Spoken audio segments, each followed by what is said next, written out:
Hello and welcome to Status Check with Spivey, where we talk about life, law school admissions, a little bit of everything. I'm Anna Hicks-Hako, Spivey Consulting's president, and today we have the last episode of our series following one applicant's whole admissions process for the 2024-2025 cycle. I just had a great conversation with John, that's a pseudonym, but he's known as Muvanji on Reddit, about his admit and his decision to call this the end of his cycle and not pursue waitlists, his process of asking for scholarship reconsideration, his experience at Admitted Students Day, what he's most looking forward to in law school, what he's most nervous about, reflecting on his whole cycle now that it's over, some advice for future applicants, and more. If you haven't listened to our past episodes with John and are interested in learning more about his background and his application, feel free to go back to our first episode with him. We'll link both of the prior episodes in the description. As a very quick overview, he has a 174 LSAT, no cumulative GPA because he went to undergrad in England where he got a law degree. He is an international applicant and he's lived and gone to school in 3 countries so far, Canada, Kenya, and the UK. And now he is officially committed to starting the next phase of his education here in the US. His main goal after law school is to go into big law with a particular interest in antitrust. So without further delay, let's talk to John. Hello, John. Hi, how are you doing? I'm doing great. How are you? I'm good. Happy to be on the back end of the cycle now. Yes.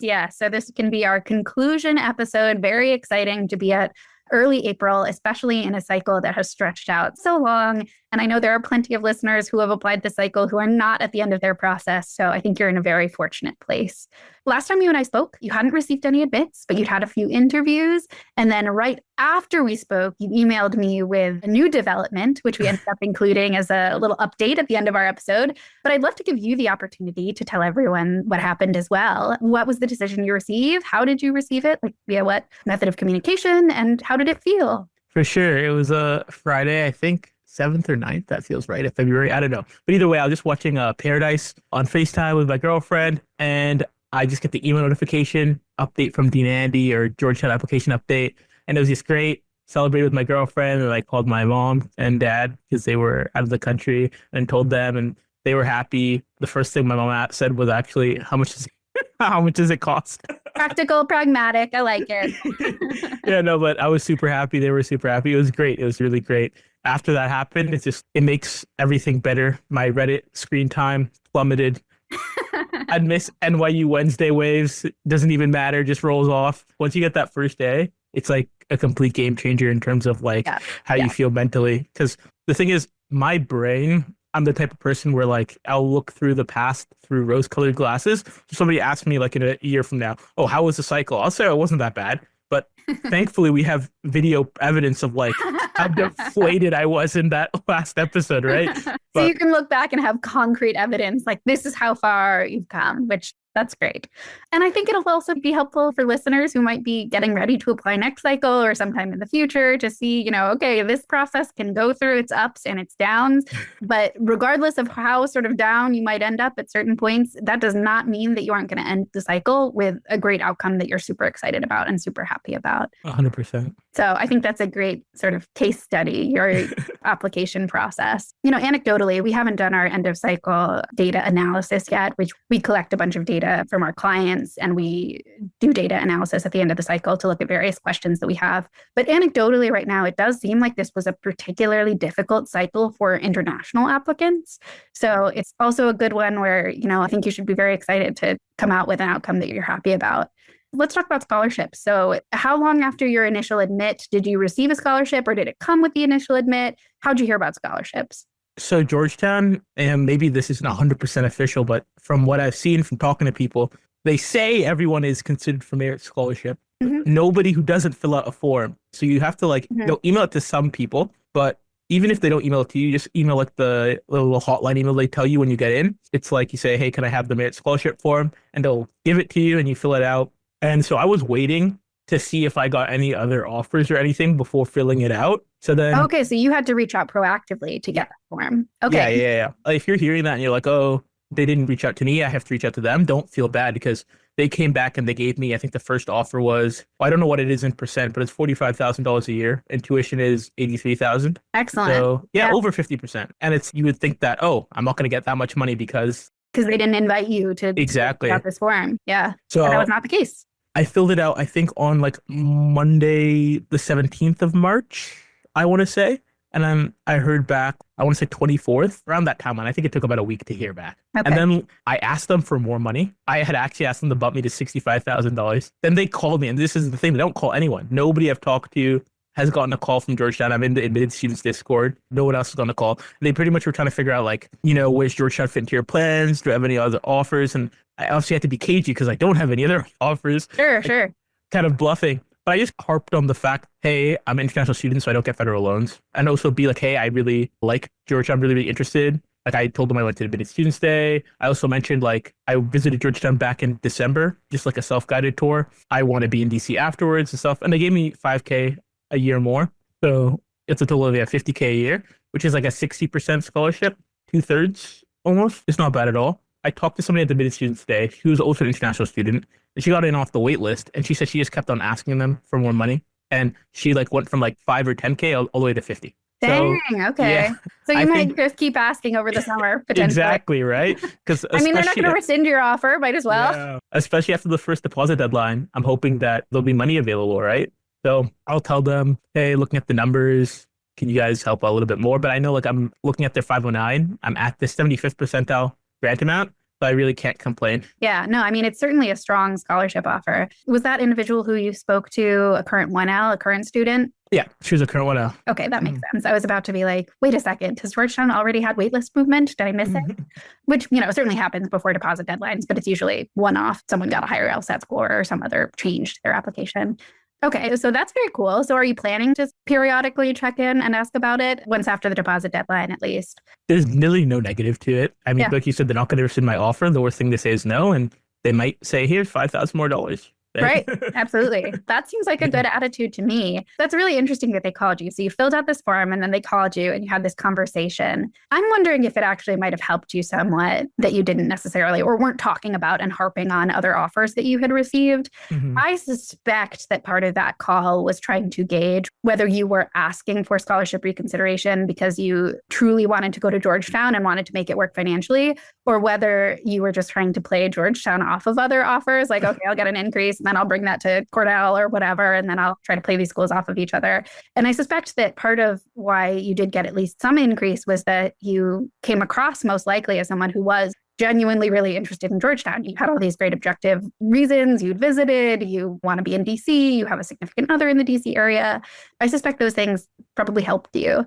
So you didn't get the increase that you asked for, which I think is typical for this negotiation process, is you throw out a number and they meet you somewhere in the middle. But you did get that $5,000 increase, leaving you with $50,000 a year, which is wonderful. And then we'll see if you, end up with more increases as the cycle goes on. And maybe you can ping me about those. We probably won't record another episode just to talk about that, but I can maybe add to the blog later on this summer as a quick addendum. He ended up increasing to this number or whatever it might be.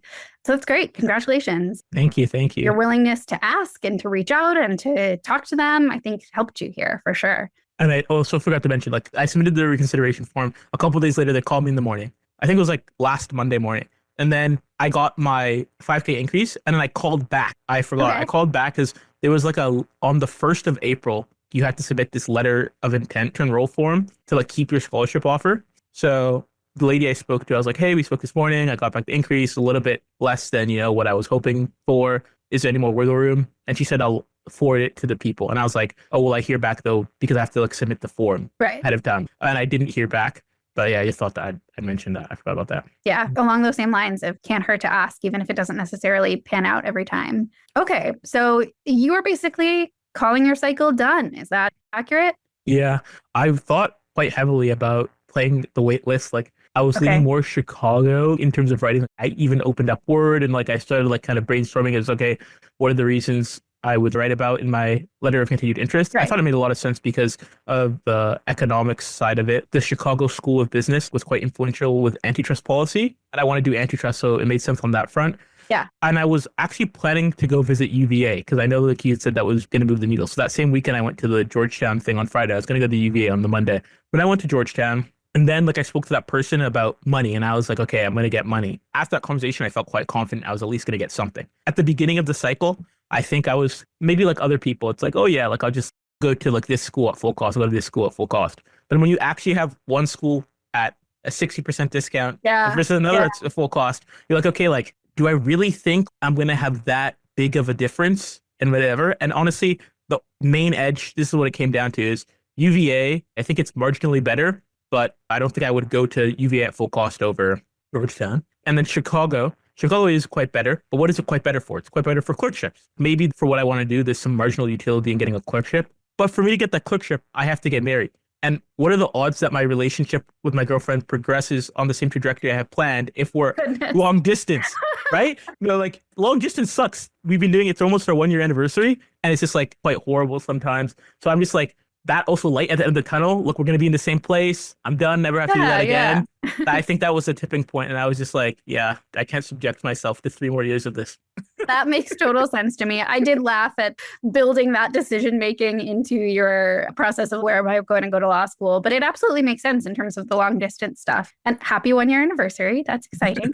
Good milestone. Thank you. And for that milestone, you'll be moving to the same area. That'll be very nice, I'm sure. So I am not saying this in any way to suggest that you should change your decision making on this. It sounds like you have great reasons. But I will just note for anyone who might be listening that certainly you are not looking at guaranteed $0 scholarship off of the waitlist. People absolutely do get scholarships off of the waitlist. It's not as common as if you get a straightforward admit earlier on in the cycle, but it's not necessarily the case that you will be looking at full cost of attendance if you are admitted off of the waitlist. So I just wanted to note that quickly, despite the fact that it has, I think, pretty much no bearing on your situation right now. Okay, so you've decided not to play the waitlist game. You're committing.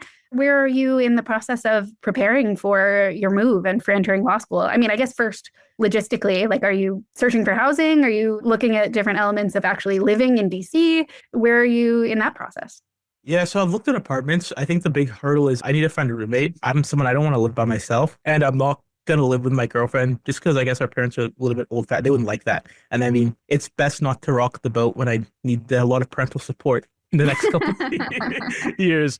But I think most people, at least that I've talked to about housing, they want to live by themselves. Maybe they have partners who they are living with. There's not that many people that I've seen, especially considering Georgetown's class is 600 people. It'd be different if there's only like 200 people, but out of 600 people, I thought more people would be looking for roommates. So I'm just trying to find people for that. But I know what kind of area I want to live in. I have a short list of buildings, and like I know what I'm planning for rent and stuff. So yeah, the roommate hurdle is just what I would have to do now. And then I'll probably go down sometime in May, June and look at a couple places. One thing I will note is that I wouldn't necessarily count out being roommates with someone who is not at the law school. I think that once you're in law school, it can become a real bubble where just everyone you are talking to and everything you are talking about is law school, law school, law school. So I actually tend to think that it can be helpful to get out of that bubble and give yourself some perspective. Of course, plenty of benefits to rooming with someone who is in the same experience as you. So personal preference thing, but I wouldn't necessarily count it out is what I will say. For undergrad, I did law, right? And I lived with all law students in second year and third year. My grades were a lot better in second year and third year than they were in first year. So maybe being embedded in that bubble was helpful for you. Yeah, I just think it's nice. I think during my first year around then or second year, there was like this trend going on TikTok where this guy, he was like academic, but he would sit at the front of the lecture every time. So we just started doing that. And like sometimes, you just don't really have the feeling of, oh, I don't really want to go to class today. But I'm like, when all of your house is going to class, like you're going to stay at home when everyone else is like getting their bags ready. So it's like the perfect kind of motivation and stuff. And we all go to the library together, especially in third year, we take different courses, but we still studying together. I just kind of like it, especially in first year, even though you can have a different professor, have a different section, at least like you're all taking the same courses pretty much. Yeah. That logic makes sense to me. It would be nice if you ended up in the same section as someone who was your roommate, but probably you have to make that roommate decision before you'll do that. But yeah, as you said, you're taking the same core doctrinal classes either way, regardless. That was another thing I wanted to ask about, speaking of your prior law school experience. At this point in the process, if an applicant is decided on their law school, oftentimes they'll start looking to academically preparing for law school.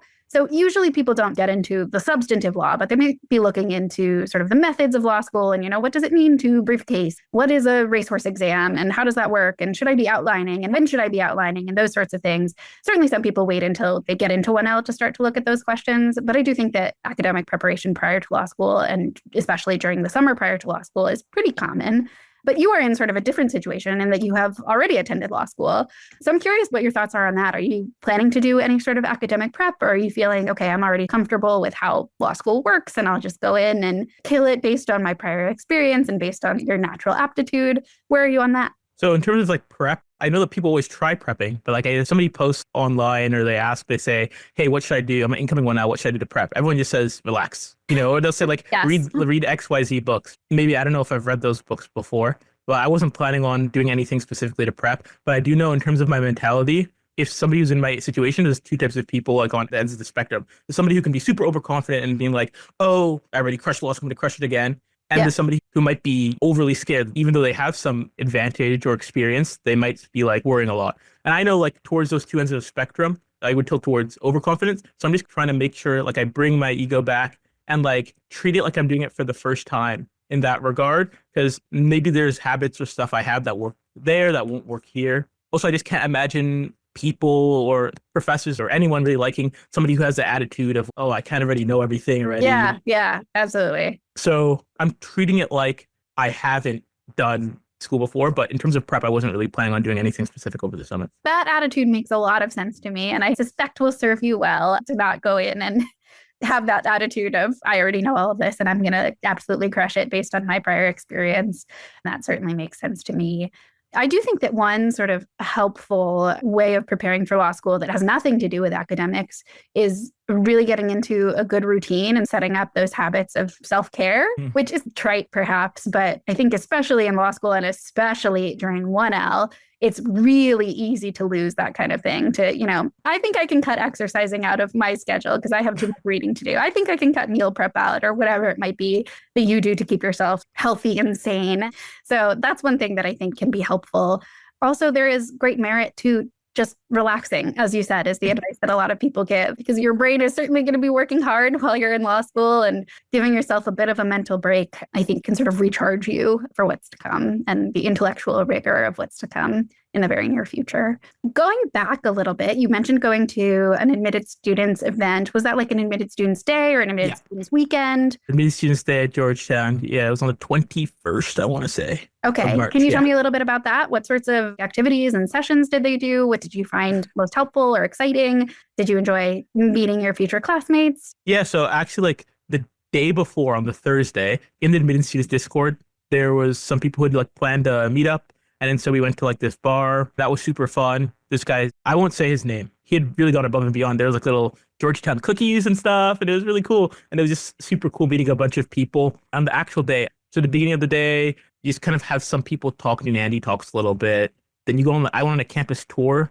The campus tour is one thing, like I would prefer not to be in a city. If I had first choice preference, if I could pick Georgetown up and move it to middle of nowhere, Virginia, like Charlottesville, I would. It's a condensed campus because it's in a city. But then again, also what I don't like is that pretty much all of your classes are in the same building. That's how I had it personally in undergrad. That's most common in law school. Because there's only 200 people, right? So like it's not like undergrad where you have a class there and a class there and a class there. Right. I felt like I missed out on that when I was in my undergrad. And I was hoping, I'll go to US, I'll get that experience. And I was like, I'm not going to get that experience regardless, right? Yeah, probably not at law school, even at this largest law school in the country. But that's just a really small thing. And then, there was the financial aid meeting, which international students don't get any aid. So that was actually a waste of time. Right. And going through all the loans and processes and things. And you're like, I won't be doing any of this. Yeah, but I just skipped it a highlight. The first in the morning, we had a mock class with a professor. And it was so cool. I forget what area of law he focuses on, but I think you can get him for con law, maybe, or something like that.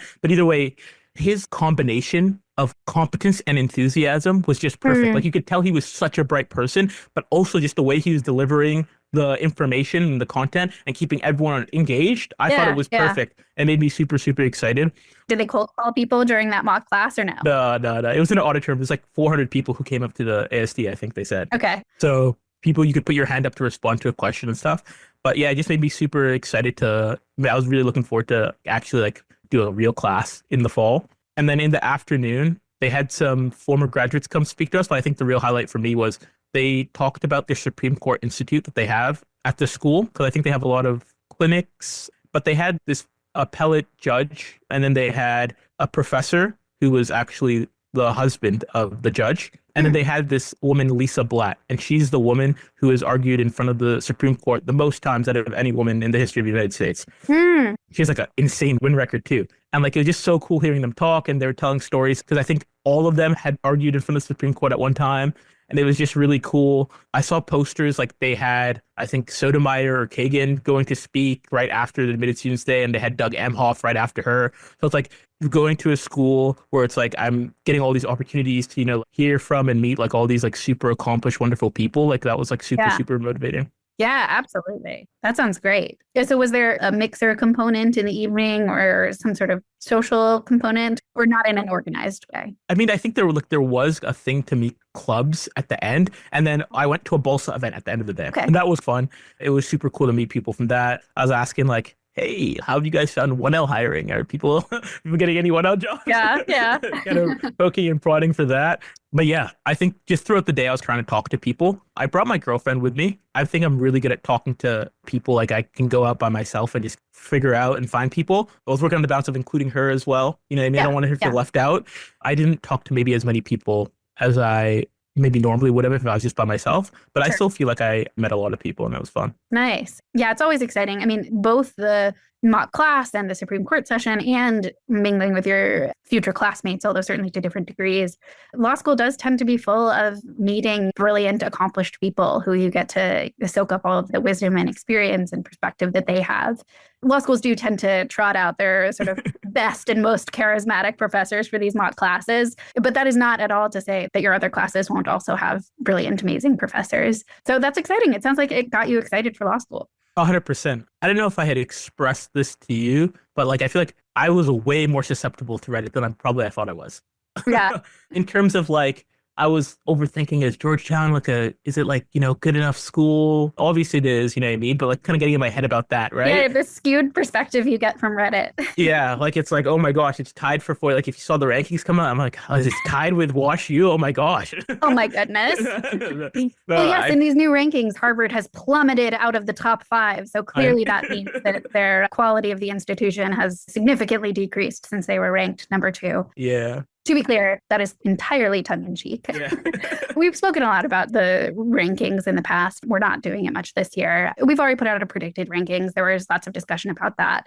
And I do think that it is starting to sink into the collective consciousness surrounding law school applicants that there's a level of unreliability here. And, you know, year-to-year changes are not necessarily something that means really anything. I do think that long-term significant changes that happen over time can sometimes be meaningful, but that's usually because they are reflecting the law school's employment outcomes or real substantive initiatives that they are taking on to improve the quality of their law school. So those are things that you can sort of gauge without looking at rankings and looking at ABA required disclosures and data like that. It is always interesting to see how things shake up. You know, they always have to change them a little bit if they want to sell their subscriptions and things like that. Because if it stayed the same every year, then nobody would look at it. I kind of feel like my mental model, obviously I have Harvard, Stanford, Yale in the bucket, and maybe I throw Chicago in there too. And then like maybe you have Columbia, NYU, and then maybe a couple others. But like, let's say from like Michigan, Northwestern, the California schools, for example, like UCLA and Berkeley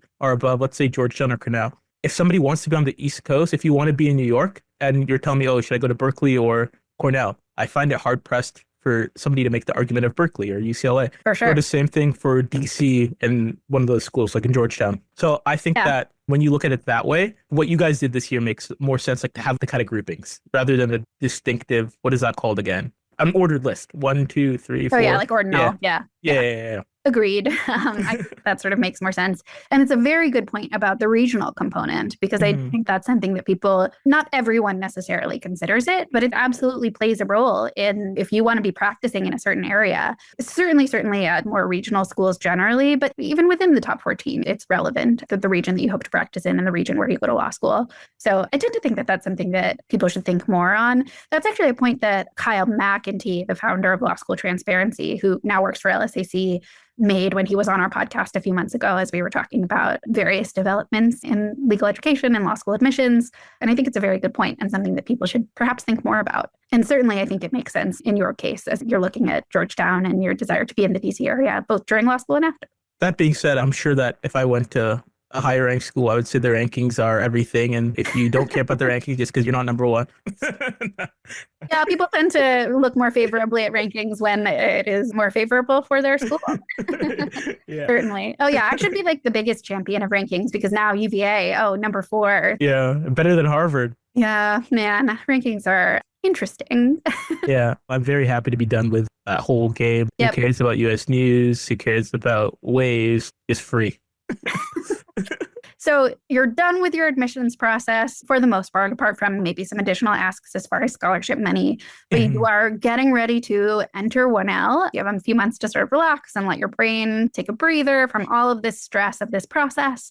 I'm curious, stepping back, what are you most excited about for starting law school? My brain doesn't need a breather. It needs a jump start. I want to do something again. Okay, well, that's good. I feel like my life has kind of just been on pause. The name of the game this year was just waiting, writing the applications and then waiting to hear back and all that stuff. And I'm waiting for school to start. This is, I guess, something pretty unique to me. But sometimes like I forget how crazy / unique kind of my life has been in the sense of born in Canada, went to school in Kenya for a couple of years. And then like I just up and decided, let me go to England for a little bit. And then like in the back of my head, I always knew I wanted to end up in the US, and it's actually happening. Like I'm pinching myself a little bit. Yeah. Hopefully everything works out and like nothing goes awry. But yeah, it's just kind of like crazy that back when like I think the first time I was like 12 years old, my sister gave me her Netflix account and I'm watching Suits. And I'm like, oh yeah, I want to end up in America. And it's actually happening. Yeah, the culmination and fruition of sort of long-term dreams and goals. That's exciting. Yeah.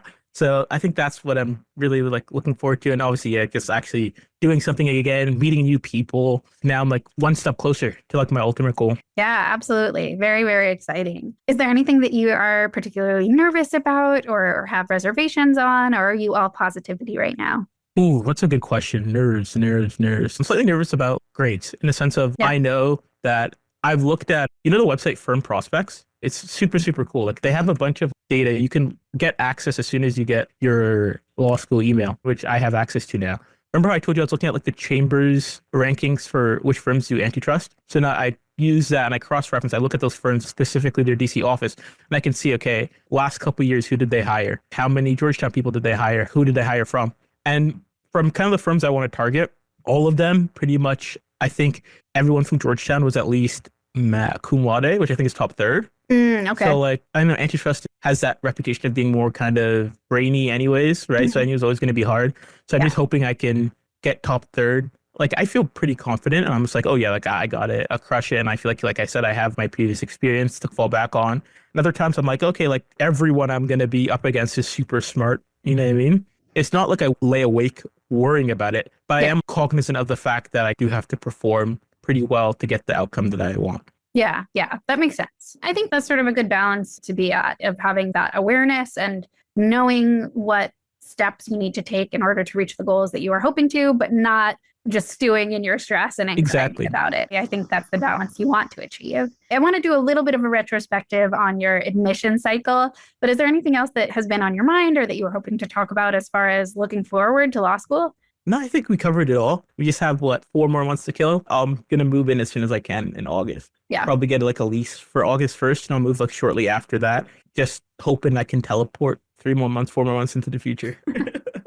Oh yeah, you were talking about knowing which areas and neighborhoods you want to be in for law school. Are you planning to be right next to the law school, super close, or in sort of a different area? I want to be in like the Noma area. Like I just pretty much looked at how far did I live from campus like last year, and I was 0.7 miles away, and that felt to me pretty close. I could do that walk in 12 minutes.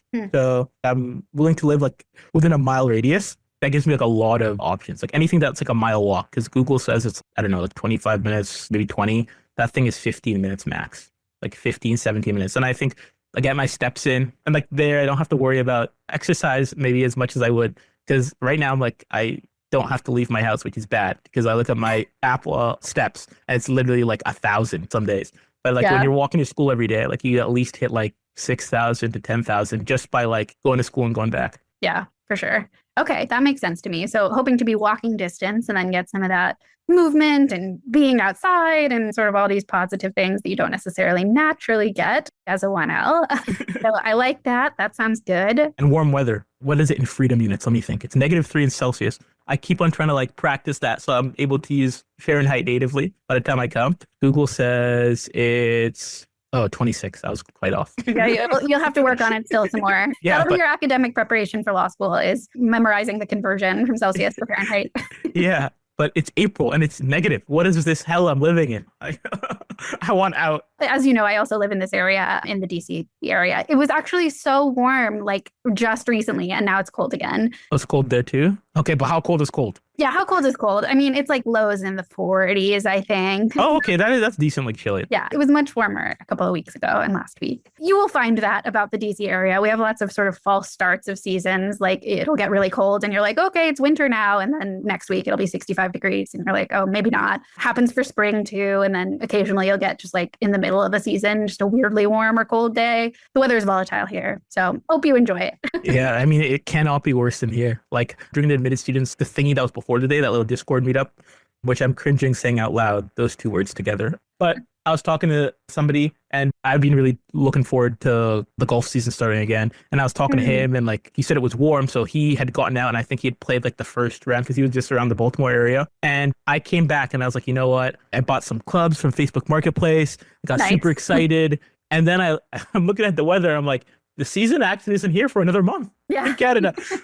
And we had a warm day and I was driving around looking for any ranges that were open, but nada. Nope, season has not started yet. Yeah, so that's the main thing I'm looking forward to. Actually, scratch everything I said about school and being intellectually stimulated. Looking forward to getting away from this horrible weather. And an earlier golf season. Yeah, and a later one too. Yeah, just more expansive generally. Okay, so let's look back at your admission cycle, which maybe this will be the last time you have to think deeply about admissions. I will hope for you that admissions does not have to be on your mind much in the future. But looking back at your admissions process, what stands out as the sort of easiest part or the part that came most naturally to you? And what stands out as the hardest parts? Easiest part, LSAT. I'm quite lucky to be able to say that, but it was literally like... some listeners are very jealous of you right now.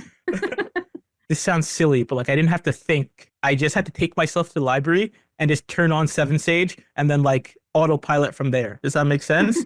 The type of thinking that was required when I was writing my essays, I didn't like feeling like I had to justify why I wanted to go to law school. Does that make sense? Because you have the feeling of, oh, is this person going to think it's good enough? Is this a good enough reason? I know when I was doing like law firm apps, some of them ask why law? And that was the question I always struggled with the most. It's the question I least liked because is my reason good enough? Is this person going to think this is a good enough reason? So that's what I really just did not like. Looking retrospectively as well, maybe you can chime in here with your expertise working in admissions consulting.